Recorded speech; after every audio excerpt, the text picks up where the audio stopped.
We always look forward to our annual Moab trip, and this year was no different. We planned for a late September visit, hoping we could avoid the rain, but as usual, things didn't go according to plan. For our first day, we scheduled a shuttle to take us up the whole enchilada so we could try out the Raptor route versus heading down Porcupine Rim. The drop point was Hazard County since Burro Pass was too muddy to ride, which ended up being good since we didn't feel like tackling that climb. As we drove up the mountain, we hoped to beat the rain, but once we were dropped off, it just started to pour. On Hazard County, Emily washed out on a cattle guard, and it just got worse from there. You know when something bad happens and it just ruins everything you do after? Well, that was pretty much the rest of the day. Yeah. We stayed on Kokopelli and avoided the wet rocks of UPS. The trail basically turns into Sandflats Road, and we flew down the mountain as best we could to get out of the terrible weather. We were lucky we parked at the bottom of Falcon Flow and didn't need to ride into town. So, Emily, we gotta... On day 2, things really didn't improve. It rained most of the night, and we stuck around the trailer hoping to find a window to do some riding. It appeared we had a little over an hour, so we quickly headed out to Moab Brands. Moab Brands is not as exciting as the other trails in the area, but it can be accessed easily from town, and heck, it's still a lot nicer than most of the trails around Phoenix. We messed around on Circle O, which held up well to the rain. The rock here is a bit more grippy than the slick rock off of the whole enchilada. We got in as much riding as we could in a little over an hour and got back to the truck just when the rain started to pour again. Will this trip just be a huge washout?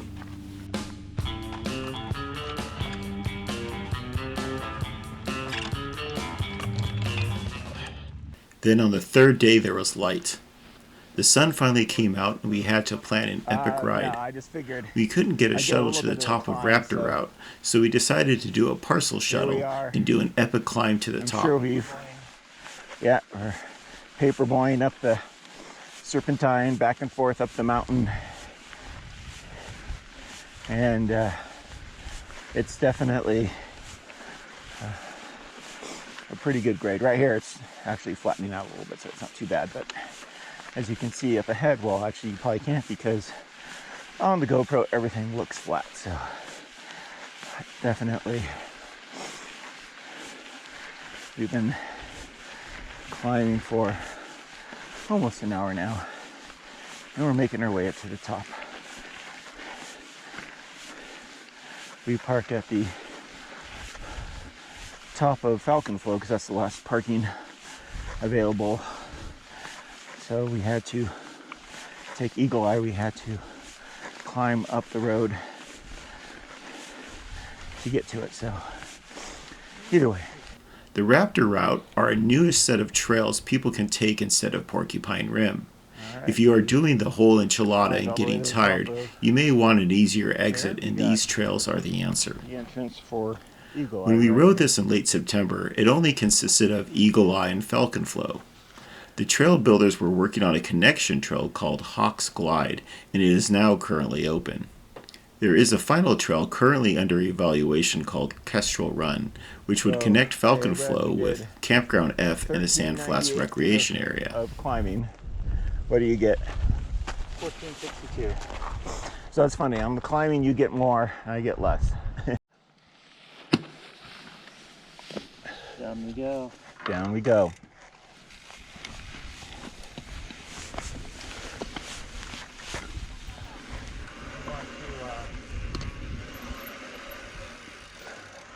Tell our viewers a little bit here about our trail conditions. So it rained basically for 3 days. Yes, basically. Well, 2.5. Yeah. We tried to ride it a couple days ago and got skunked out. Mostly yours truly. I didn't want to ride on slick rock, but in the rain. But this stuff is perfect. Yeah, this is rained what up until about 6 last night. Yeah. It's about noon now.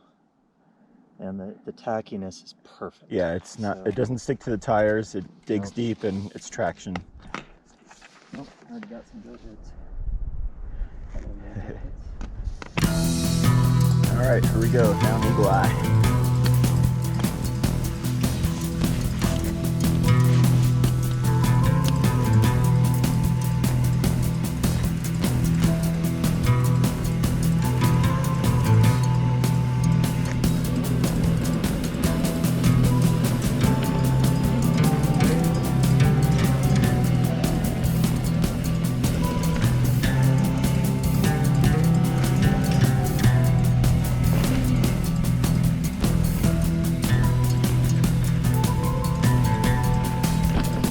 Yes, purple is the color.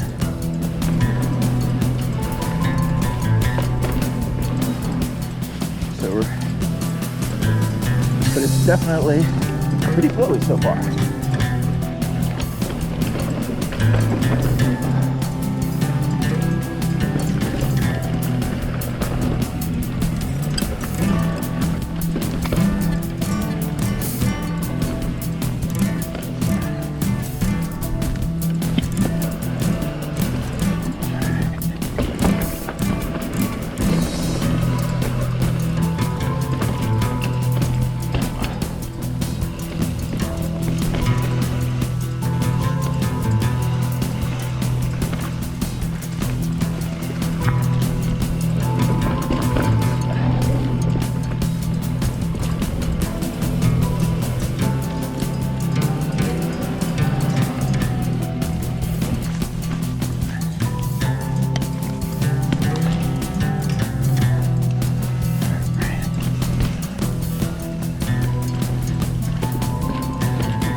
Oh, got a place to stop and take a peek.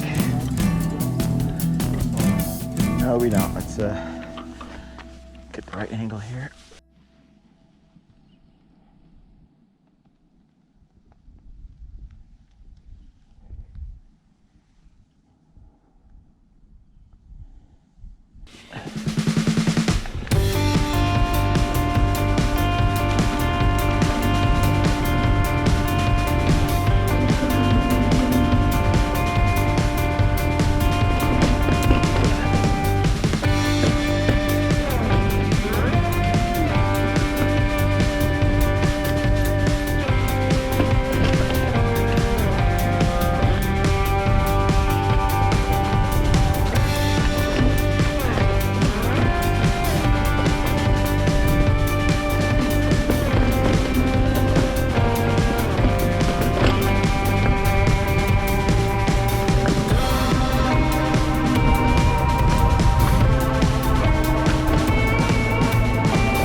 I gotta give my hands a break. Yeah. Oh, it was good. It's a little bluey. I like it. Yeah, this is definitely what I would consider Moab flow, right?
Woo-hoo.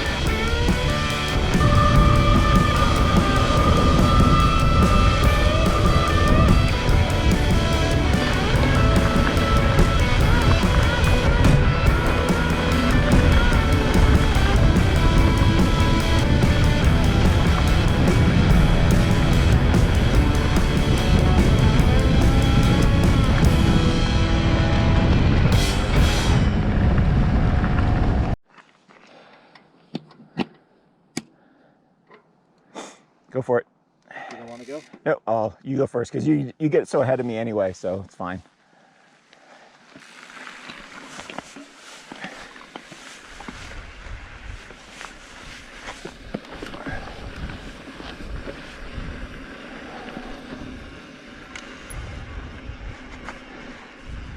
Definitely sandy here. A little bit of exposure. It's still tacky and it's not sticking in the tire, so I'll be happy about that.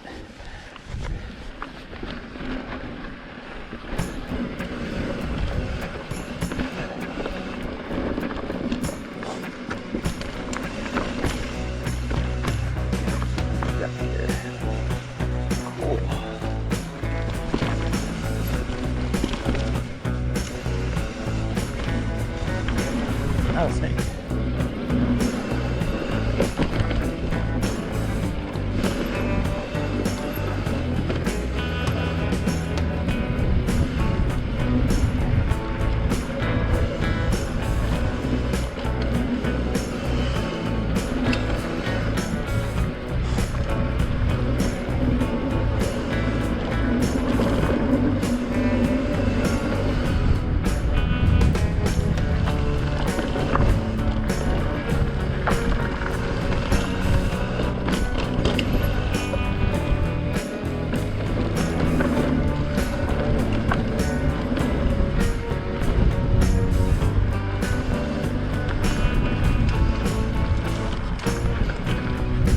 That's cool.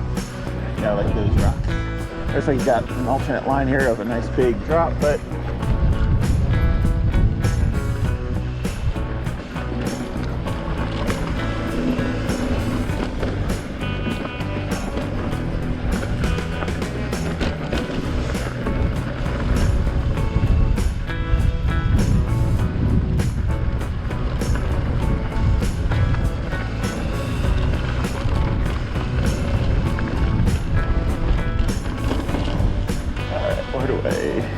where's the trail?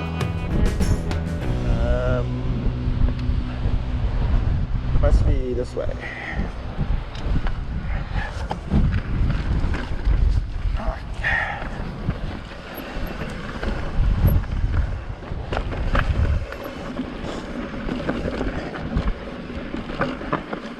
It happens. I can get lost.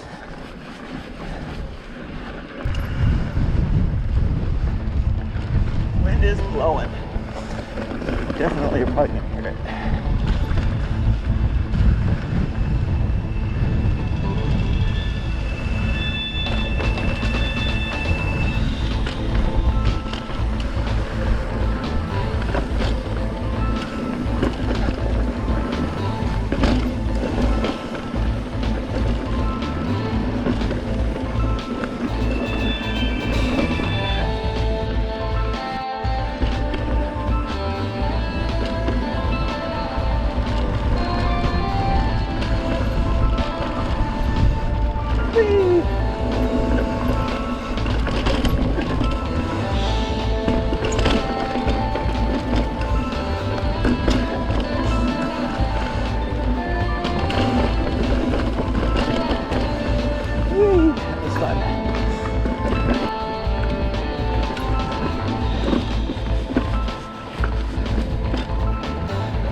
definitely blue-black. Yeah, That other one was kind of blue-green.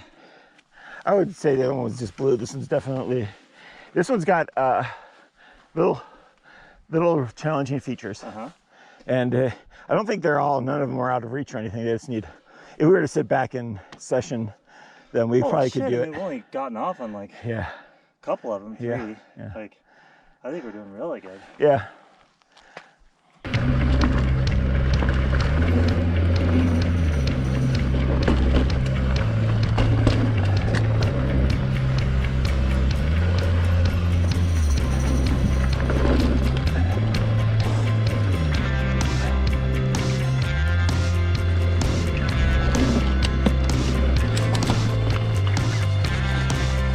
I love all the header ramps. Whew.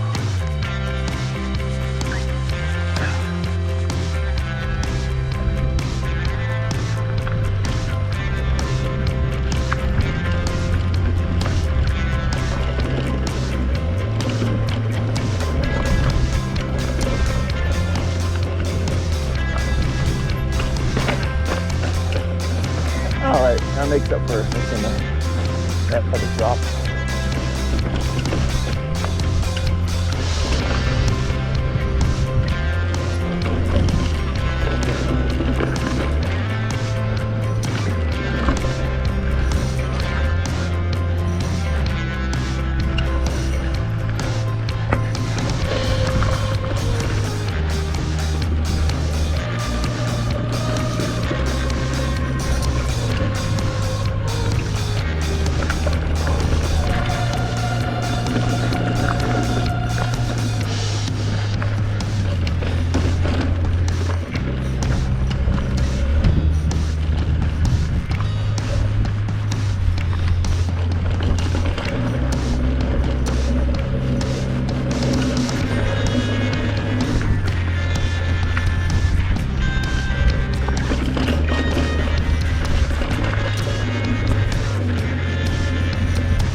I really like the set of trails and can't wait to come back next year to try out Hawks Glide between Eagle Eye and Falcon Flow.